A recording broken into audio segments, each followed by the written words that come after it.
C'est l'heure de l'Info Éco avec Laura Cambo. Bonjour Laura. Bonjour Philomé. On va revenir pour commencer sur la colère des agriculteurs français. On vient d'en parler tout à l'heure dans le rappel des titres. On va voir avec vous ce qui peut au sortir de ces mesures que promet le gouvernement.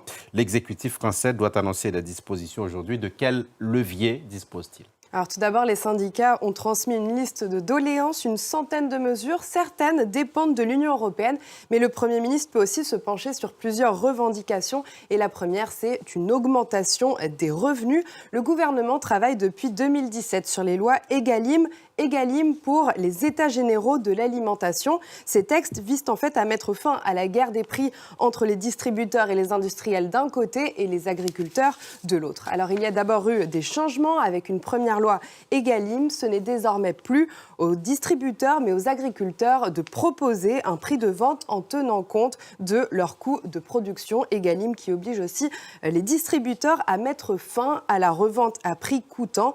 Désormais, les promotions sur les aliments vont aussi être encadrées. L'objectif, tout ça, Philomé, c'est de permettre aux distributeurs de dégager des marges plus importantes et d'en faire bénéficier l'agroalimentaire et les agriculteurs. Sauf qu'il n'y a pas eu ce ruissellement attendu. Non, puisque les industriels et la grande distribution parviennent encore à s'échapper de ce schéma qui n'est pas assez contraignant. Deux autres lois Egalim sont passées depuis. La loi Egalim 2 a rendu illégales les négociations sur le coût de la matière première. Par exemple, si le prix du lait augmente, le supermarché doit automatiquement avaliser la hausse des prix.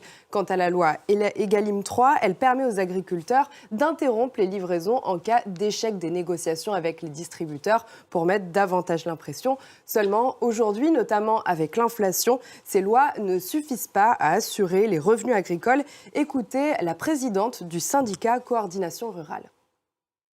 Sur le fameux GNR, le gazole non routier utilisé notamment pour faire rouler les tracteurs. Jusqu'ici, les agriculteurs bénéficiaient d'une fiscalité allégée, fiscalité qui a été supprimée depuis le début de l'année. Alors si on regarde dans le détail, le GNR est taxé 25 centimes d'euros par litre.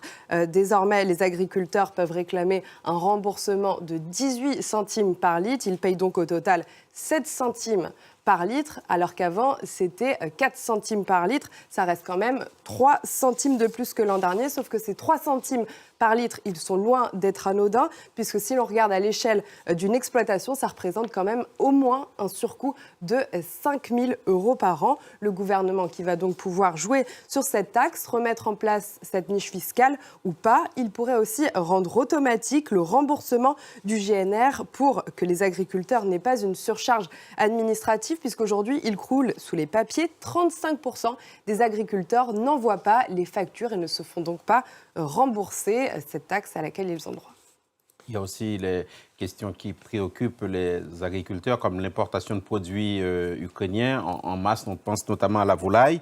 Et le gouvernement français n'a pas la main sur cette question. Non, tout à fait. Alors que l'ouverture des frontières a provoqué l'afflux massif de sucre, de volaille, d'œufs et de céréales ukrainiens, la concurrence, elle est très importante. Par exemple, le prix de la volaille a fortement baissé pour tous les producteurs européens depuis l'ouverture de ces frontières. Mais vous le disiez, c'est désormais à la Commission européenne de gérer ces dispositifs, tout comme généralement les traités de libre-échange. La Commission européenne qui devrait prolonger ces accords avec l'Ukraine, mais elle pourrait tout de même se prononcer sur des clauses de sauvegarde dans certains secteurs. Le gouvernement français pourrait faire pression. En tous les cas, sur les points sur lesquels il peut travailler, le gouvernement français peut justement faire des arbitrages. Oui, des arbitrages pour que les revenus des agriculteurs soient revus à la hausse sans pour autant pénaliser le pouvoir d'achat des consommateurs. Il y a aussi des arbitrages budgétaires à faire puisque ces mesures réclamées par la FNSEA et jeunes agriculteurs coûtent cher, plusieurs centaines de millions d'euros par an selon les représentants. En réalité, ça pourrait même coûter plus cher puisque si l'on regarde selon le ministère de l'économie, le soutien au gazole non routier dont je vous parlais a quand même coûté 1,7 milliard d'euros en 2023, sachant que nous sommes dans un contexte financier très compliqué avec les finances en plein dérapage. La dette française, on le rappelle, elle est supérieure à 3 000 milliards d'euros et le gouvernement essaie de faire des économies pour ramener la France sur les 3% de déficit public en 2027. Des chiffres qui donnent le tournis. Merci beaucoup. Laura Cambo, c'était l'Info Éco.